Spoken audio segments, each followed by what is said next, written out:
Grace and peace to you from God our Father and the Lord Jesus Christ. My name is Stan Reed. I'm privileged to serve as president of Austin Graduate School of Theology. And on behalf of our Board of Trustees, the faculty, staff, and student body, we welcome you to this First Things lecture here in Austin. Thank you for being here this evening. On the back of your program, there's some information about Austin Grad. I hope that sometime this evening, not during the lecture, but that you will take time to look at that information.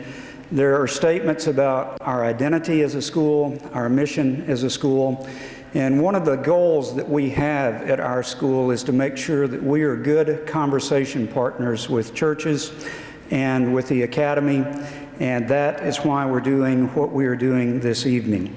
You will on the back also find information about our course offerings at Austin Grad and publications that we produce there to be a part of this conversation. I also want to say thanks to the University Avenue Church of Christ, who founded our school back in 1917, and thanks to them for making their building available to us this evening. That's very gracious of them. I'm going to lead us in prayer in just a moment, and after that, Keith Stanglin, our professor at Austin Grad of Historical Theology, will be coming forward to make an announcement about the program and to introduce our speaker this evening. If you'd join me in prayer at this time. Oh God, light of the minds that know you, life of the souls that love you, strength of the thoughts that seek you. Help us so to know you that we may truly love you, so to love you that we may fully serve you, whose service is perfect freedom through Jesus Christ our Lord. In his name, amen.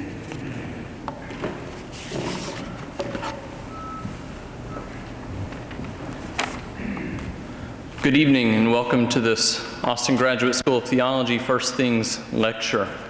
Join President Stan Reed in welcoming you all here tonight. We're grateful for your presence.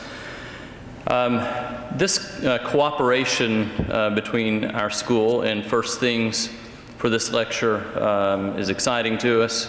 We are grateful for this opportunity. As a faculty, we at Austin Grad have been known on occasion to describe ourselves as critically orthodox. It's orthodox with a little o. As such, we have an affinity for much of what First Things magazine and the publication online does. And I know I find myself often recommending this magazine to students, to folks at church, people looking for something really good to read, besides our own publication of Christian Studies. First Things is one of the things I direct people to. So one purpose of this mutual collaboration tonight is simply introductory and informative. That is, there may be those among Austin Grad's friends who are unfamiliar with First Things. There may be some fans and readers of First Things who are unfamiliar with Austin Grad. So this is a first step in remedying that. The more obvious purpose, of course, for us tonight of this partnership is the privilege to hear from our esteemed speaker, whom I will now introduce. Dr. Robert Louis Wilken is the William R. Keenan Jr. Professor of the History of Christianity Emeritus at the University of Virginia. Prior to his appointment at Virginia, he taught at Notre Dame, before that at Fordham University, and before that at Lutheran Theological Seminary. He's a fellow of the American Academy of Arts and Sciences. He's a past president of the American Academy of Religion, of the North American Patristic Society, and of the Academy of Catholic Theology. It's also important to note that, given our setting here tonight, he is chairman of the board of the Institute on Religion and Public Life, which is the publisher of First Things magazine. He was one of the original contributors to First Things when it began publication in 1990, and has been a regular contributor to the magazine over the last 25 years. I also feel compelled to mention that before Dr. Wilken earned his PhD at the University of Chicago, and before he did his seminary degree at Concordia Seminary in St. Louis, he was a student at Concordia College here in Austin in the 1950s. We drove by their campus on the way tonight. He notes that things have changed a bit in Austin since the 1950s. Dr. Wilken has written numerous articles and books on church history and especially on the history of the early church. Of the many books, the ones that I know best and can highly recommend are The Christians as the Romans Saw Them, The Spirit of Early Christian Thought, Seeking the Face of God, and then his most recent book, The First 1,000 Years, A Global History of Christianity, all of these books from Yale University Press. We're very grateful to have Dr. Wilken with us tonight. Now we're looking forward to his lecture on Christianity and religious freedom. Help me welcome Dr. Wilken. Thank you very much, Keith. And as he said, I find it really hard to believe I arrived here for the first time in Austin in the fall of 1953. I had grown up in New Orleans, and I decided to study for the Lutheran ministry. And my parents sent me here to Concordia College. And it was a strange world for a New Orleanian, I can tell you. I arrived here, I had a flat top, I had ducktails, I was wearing bell-bottom pants, peg pants, Billy Eckstein collar, one-button roll suit jacket, and it was just kind of thought I was with it. And all of a sudden I'm going to school with a lot of them were farm boys from little towns and the villages here in Texas, and some of them still spoke German because it was kind of a German Lutheran tradition. But I had very fine years here, but there was something else that was probably even more significant. The year that I arrived, Richard John Newhouse, the founder of First Things, also arrived. His route here was a little more circuitous. He was the son of a pastor in Pembroke, Ontario. He had gone to another Concordia. As those of you know anything about the Lutheran Church Missouri Synod, they name all of them Concordia, all their schools.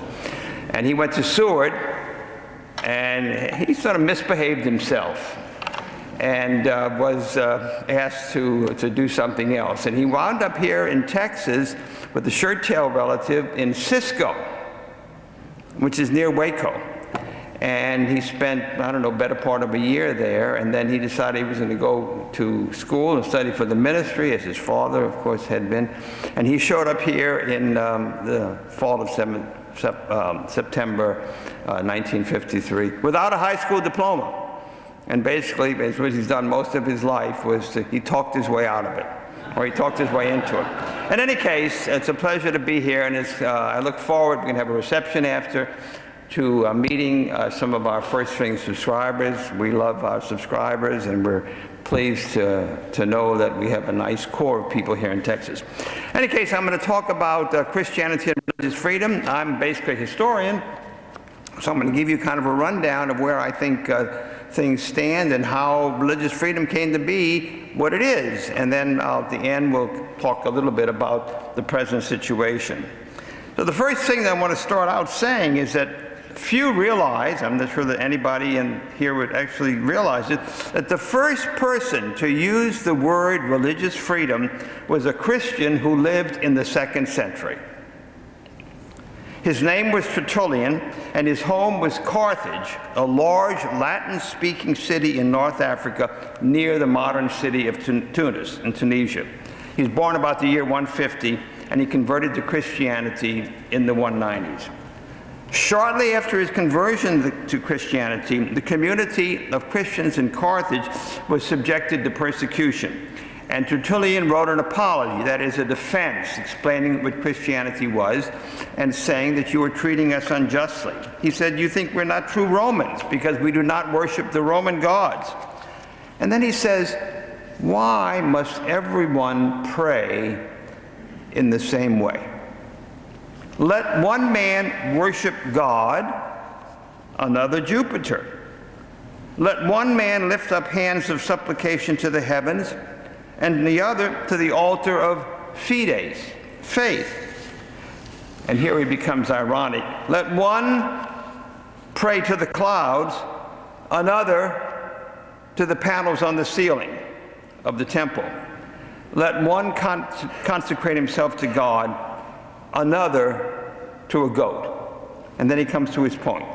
See that you do not end up fostering irreligion by taking away religious liberty and forbidding free choice with respect to divine matters, so that I am not allowed to worship what I wish, but am forced to worship what I do not wish. And so when one cuts through his irony about goats and clouds and ceiling panels, he states for the first time the core ideas that undergird the understanding of religious freedom in our Western civilization and in this country.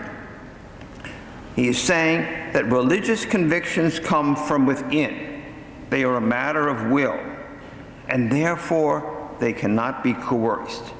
Intention gives authority to religious devotion. You want to put it a little bit poetically, the tongue must sing the melody of the heart.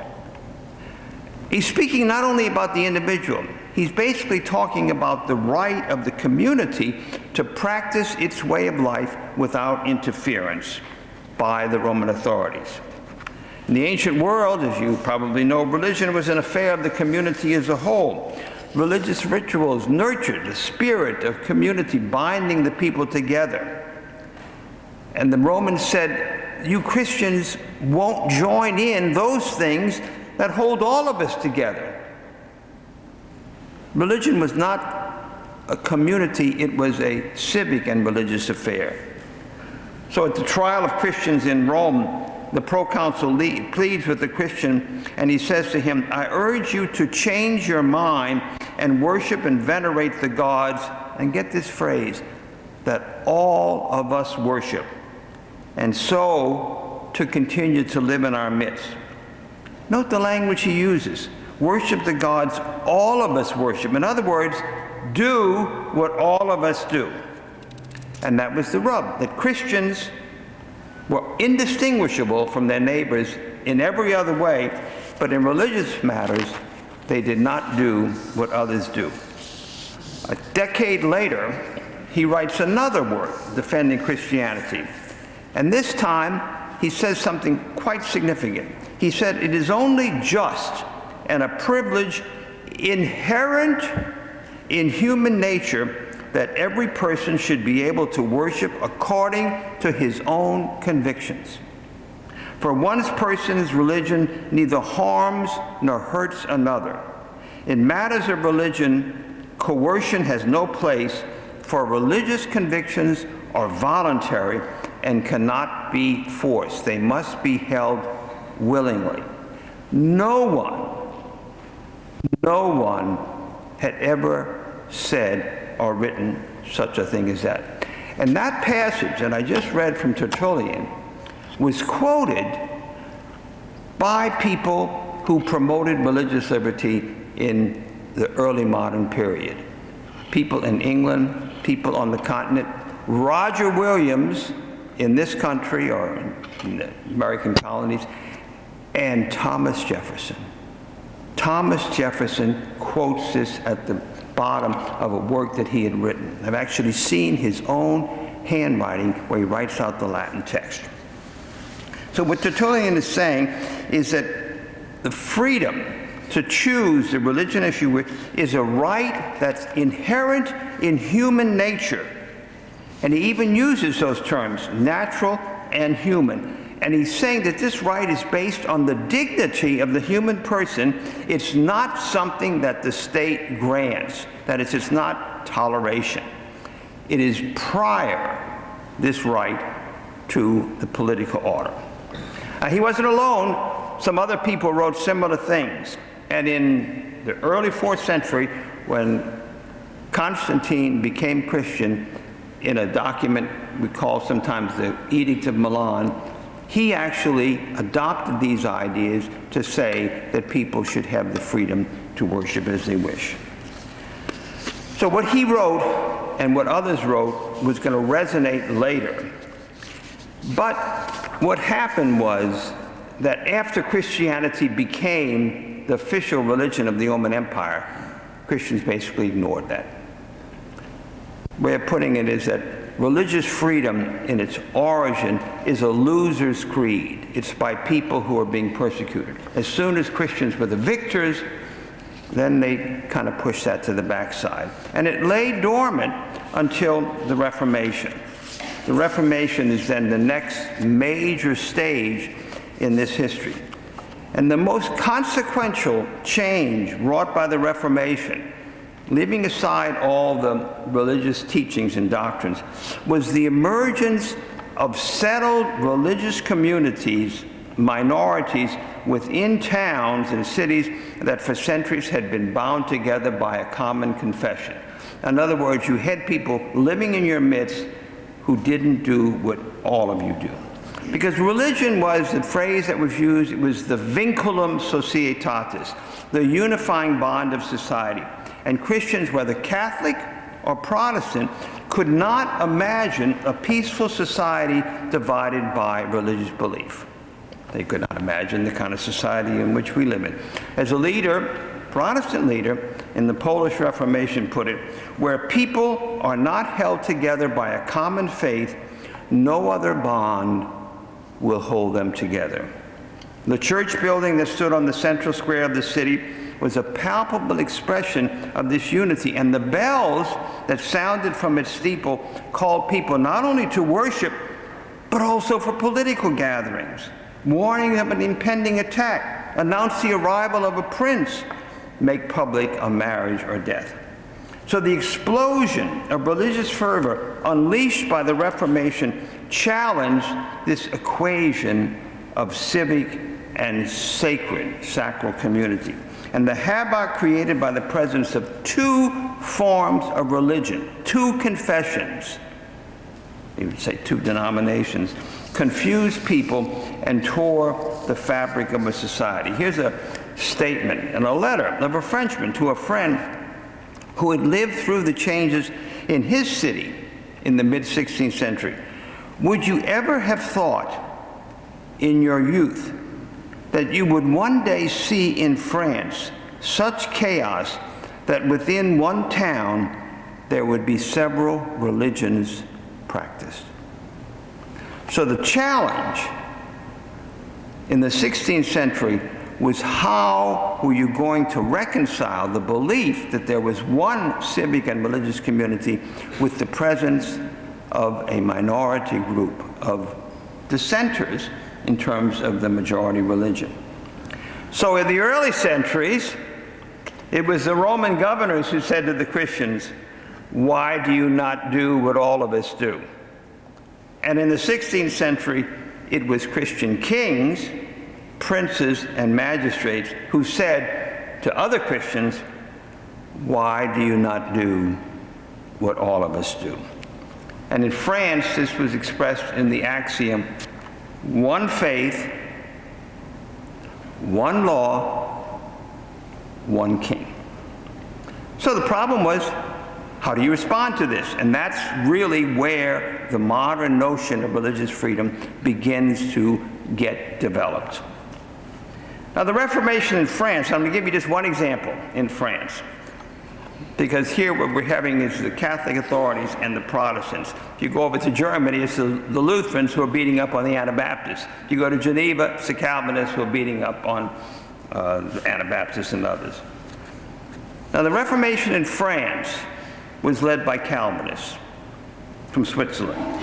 By the middle of the 16th century, they were well organized with their own clergy, and they gathered regularly for worship. As their numbers grew, they were met by force, arrest, imprisonment, and in some cases, execution of their leaders. Religious dissent was one step removed from political resistance. But the numbers became so great that the king and his ministers had to find a solution because it was tearing the fabric of society. And there was a man by the lovely name of L'Hopital, L'Hopital. He was the chief counselor to the king. He passed through an edict with the king's support that removed Protestant heresy trials, that is, Catholics trying Protestants because they were not Catholic, from secular to ecclesiastical courts. Up to that point, it was the secular courts who then ruled against dissenters. He said they should be decided by church courts, not by secular courts. His action suggested, if only implicitly, that religious matters were not the business of the state, of the crown. So you can see where that's leading, and I'll explain in a minute. A year later, in a meeting of the Estates General, he went further and he said the time had come to recognize that it is not the task of the government to maintain religion. Its task is to maintain the republic. Beginning to see the distinction between religious authority and political authority. Here is the nucleus of a fundamental principle of the modern understanding of religious liberty. Religious practices and statecraft must be kept distinct. In other words, there's an implicit recognition of the separation of church and state. John Calvin developed similar ideas, but I won't go into that. So what was happening is that one faith, one law, one king, that axiom began to crack. But they were still talking really only about accommodation, toleration. The French writer Montaigne put it this way: it is to the honor of our kings that not having been able to do what they would do, they have made a show of being willing to do what they could. In other words, because they could not suppress the dissenters, they basically began to make space for them. But as the decades went on, we're still in the 16th century, some people began to realize that toleration was not enough, because toleration was dependent on the magnanimity, the goodness of the ruler. It was not something that people had by any right. A deeper rationale was needed, one that was based on principle, and they turned to the idea of conscience, which had deep roots in Christian tradition, especially during the Middle Ages, but also going all the way back to the Bible, especially in the letters of Paul. So a Benedictine monk in France put it this way: many think it is wrong to tolerate two religions in one kingdom, and in truth, it could be wished that there was one. He was still thinking about one king, one rule. And there is no sense in using force in matters of conscience, because people come to different conclusions in religious matters. Conscience, he says, is like a pain in the hand. The more it is pressed, the more it resists. In other words, he's saying what Tertullian was saying, that you can't coerce people when you're talking about something that comes from within. And religious belief is rooted within. So in the 16th century, the term conscience, biblical word, occurs a number of times in St. Paul, is revived, and liberty of conscience becomes the shorthand way of referring to religious freedom. But then some began to realize, well, that's not enough. Because religion within, practiced in private in people's home, is not what religious life is really about. And so they began to realize that they had to talk about freedom of worship, which meant freedom of practices. And it was the Calvinists here who saw this most clearly. And I'm going to read you a passage from a writer from the Netherlands, from Antwerp. He was actually the burgomaster, and he had the lovely name, beautiful name, Monnichs of St. Aldegond. How about that for a name, isn't it? Writing in the 1580s. He says, liberty of conscience guarantees little without freedom of public worship. Conscience resides in people's minds and cannot be examined by others. No one has been executed or harassed merely on grounds of conscience, but always for committing some public act in words or practices. That is, living their faith within the community. How is it possible to grant freedom of conscience without exercise of religion? Get the phrase. Without exercise of religion. 16th century Calvinist writer. If they have no ceremonies, religious peoples at all, and do not invoke God, there is no liberty of conscience. So liberty of conscience must include freedom of worship, which means freedom to publicly practice what you believe. What needs to be secured, he said, is the freedom to assemble, to preach, to catechize, and to profess openly what they believe in their inmost hearts. A religion cannot exist without public worship and ceremonies by which it is maintained. And so for the first time, as far as I've been able to discover, people began to use the phrase, the free exercise of religion, in Latin. Liberum religionis exercitium. Okay, summarize. The contribution then by the 16th century within Christian tradition. First, religion is a work of the heart. Therefore, it can't be coerced. Two, the liberty to worship as one God as one wishes, liberty of conscience, is a natural right. They also use that phrase. Not a benefaction of the government. It belongs to a person by nature as a human being created by God. Not toleration. Right. Because religion is communal, religious freedom must mean more than liberty of conscience. That is the freedom of the individual to believe what he wishes in private. It requires free exercise. And then finally, that the state has no business trying to order the religious life of communities.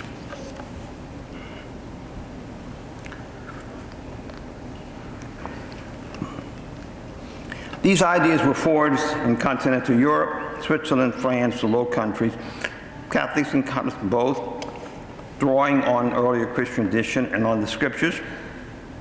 And by the early 17th century, they had made their way to the English-speaking world, first in England under King James, who was he was the man who authorized the translation of the Bible. He was a fierce persecutor of the Puritans.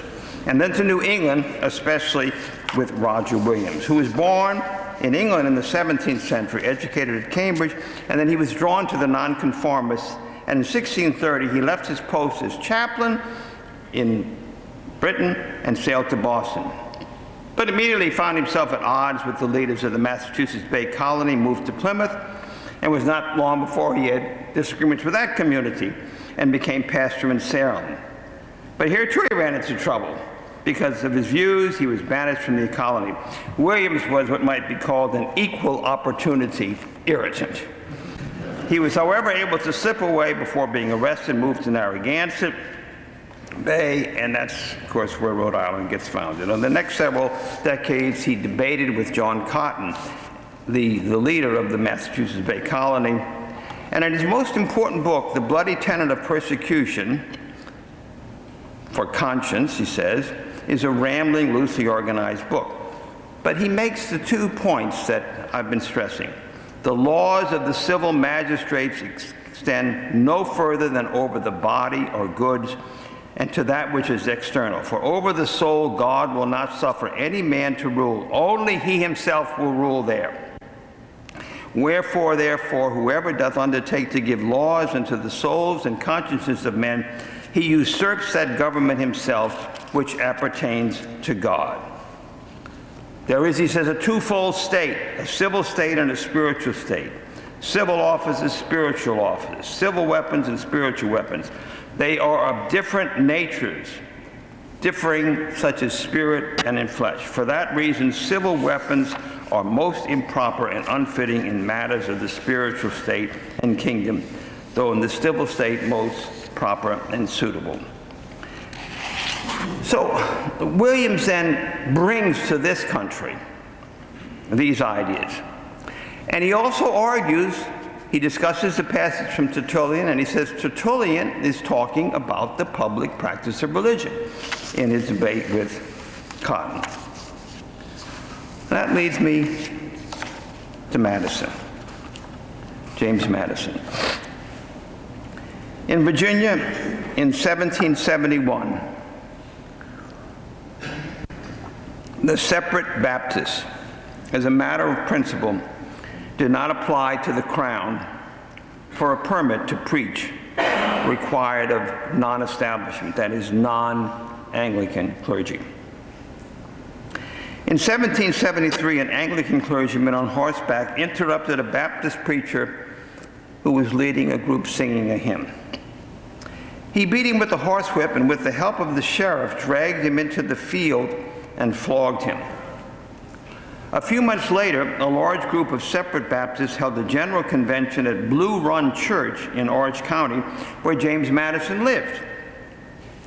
It was the largest crowd ever assembled in George County, and Madison surely knew of the gathering and what led up to it, and it made a deep impression on him. Now, the English Toleration Act of 1689 was the model for dealing with religious minorities, because here in Virginia it was Anglican in colonial America. It granted freedom of worship to nonconformists and dissenting Protestants, Baptists and Congregationalists, but not to Catholics, under certain conditions. In Virginia, some people began to think that policy had to be changed. In 1776, Madison was elected a delegate from Orange County to the Revolutionary Convention that met in May. He was placed on the committee to prepare a Declaration of Rights for the colony. The document that came from the committee had 16 articles, one of which dealt with religion. Madison, he was 24 years old. He was a junior member of the committee. But the article on religion stirred him to action. The original draft was written by George Mason, and it reads as follows. That is, religion, or the duty which we owe to our divine and omnipotent Creator, and the manner of discharging it can be governed only by reason and conviction, not by force or violence, and therefore that all men should enjoy the fullest toleration in the exercise of religion according to the dictates of conscience.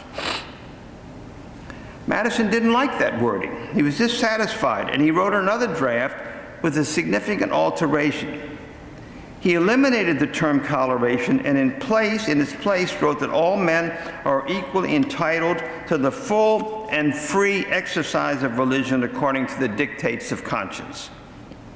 In other words, he substituted language that recognized freedom of conscience as a natural right beyond the civil power, something that is given to us as human beings.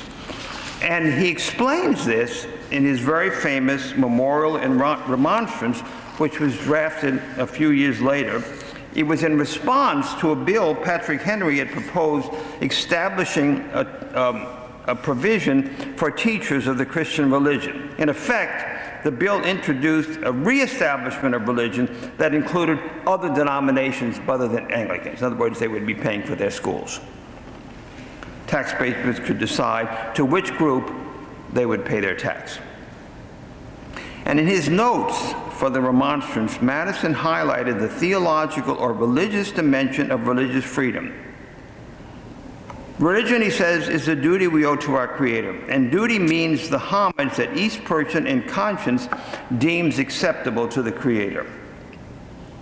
Religion of every man must be left to the conviction and conscience of every man, and it is the right of every man to exercise it as he may wish. This right is an unalienable right. It is unalienable because the opinions of men, depending on the evidence contemplated by their own minds, cannot follow the dictates of other men. It is unalienable also because what is here a right towards men is a duty towards the Creator. Strong religious element here. It is the duty of every man to render to the Creator such homage, and such only as he believes to be acceptable to him. This duty is precedent, comes before, both in order of time and in degree of obligation, to the claims of natural society. That is, it's a natural right. Before any man can be considered a member of a civil society, he must be considered a subject of the governor of the universe.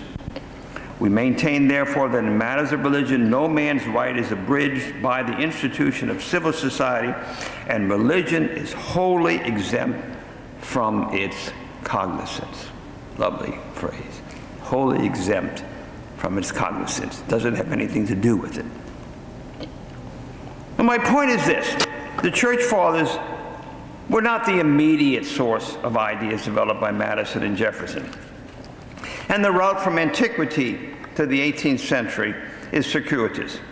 Yet the ideas about religious freedom formulated by the Founding Fathers, religion having to do with beliefs about God, religious convictions springing from inner persuasion, hence not subject to coercion, the distinction between a civil and a religious realm, liberty of conscience as a natural right prior to the state, have their roots in the Bible and in Christian tradition. It was Christian thinkers who first set forth notions of freedom of religion in the ancient world and defended the dignity of the human person. It was Christian philosophers and theologians who developed an understanding of liberty of conscience. And it was the dualism of political and spiritual authority, rendered to Caesar the things that are Caesar's and to God the things that are God's, that provided a foundation for the idea that civil government and religious beliefs and practices must be kept separate. Such ideas were not the work of the Enlightenment, not of John Locke. They were born not of indifference, nor of skepticism, nor of open-mindedness, but of faith. And it is only as faith is kept alive that ideas of religious freedom will continue to make a claim on our society. And now today, our situation today.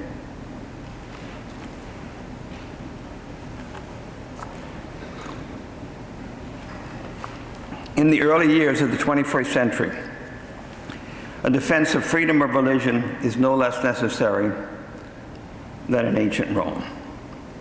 Though we live in a country that has made freedom of religion one of its founding principles, there are powerful forces at work seeking to undermine what we have received from those who have gone before. Some are asking whether the very idea of freedom of religion is intelligible in a secular society, one that is systematically sought to exclude the name of God in our public life. In a book entitled Why Tolerate Religion, the philosopher Brian Leiter has argued that the traditional arguments for the uniqueness of religious beliefs, religion having to do with duties we owe to our Creator, Madison's phrase, are clearly false in the world today. As American society becomes more pervasively secular, there will be little reason to give a privileged place to religion. And in time, the idea of religious freedom will become unintelligible to non-religious people or transformed into something different. Freedom of speech or expression, and some of my lawyer friends say that that's actually beginning to happen in the courts. But religious freedom is about actions, not simply words, about practices which by their very nature are communal. And this is most evident with respect to marriage. What is at issue is not what Christians believe about marriage, though the day is coming quickly, if it hasn't already arrived, that those who hold to traditional marriage will be viewed as bigots. But what is at issue is what we practice, a ritual in which a man and a woman are joined together in a sacred union.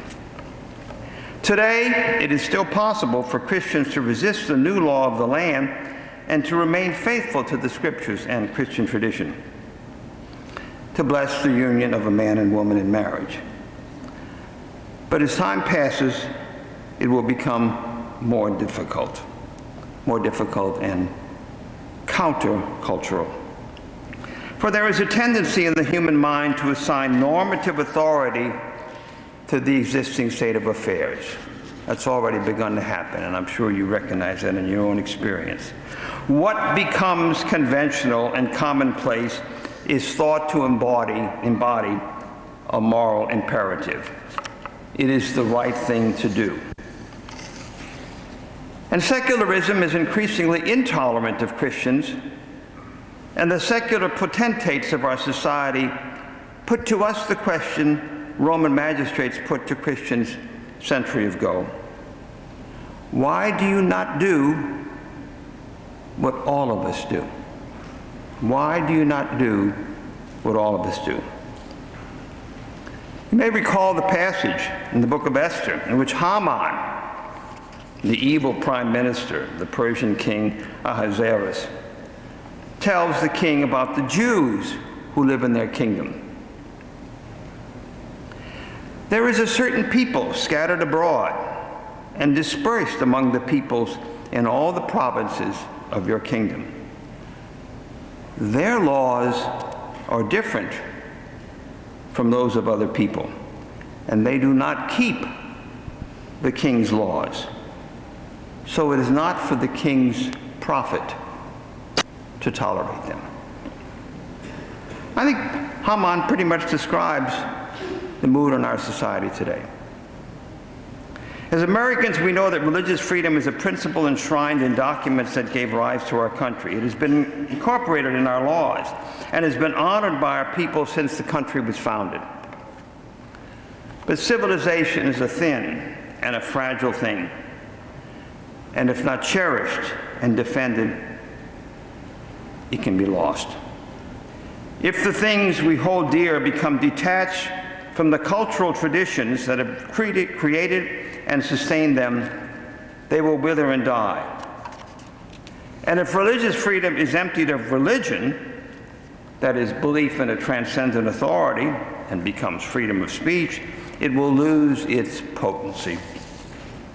As Christians, we must bend our efforts to guard and nurture the ancient convictions of our people and remind our fellow citizens that we are people bound together as one nation under God. But the name of God will not be invoked in the public square if the panoply of public power subverts Christian practice. Without belief in God, there will be no religious freedom, and in time, little Christian practice. If religious freedom is to be preserved in our country, it is our task as Christians to keep alive the name of God. And to do that, we must remain faithful to who we are, speaking our language, thinking our thoughts, celebrating our distinctive rituals, not doing what others do. And we must pray, as the prophet Isaiah did many centuries ago, that God will pour water on the thirsty land and streams on the dry ground, that the people of our great country may spring up like grass amid water, like willows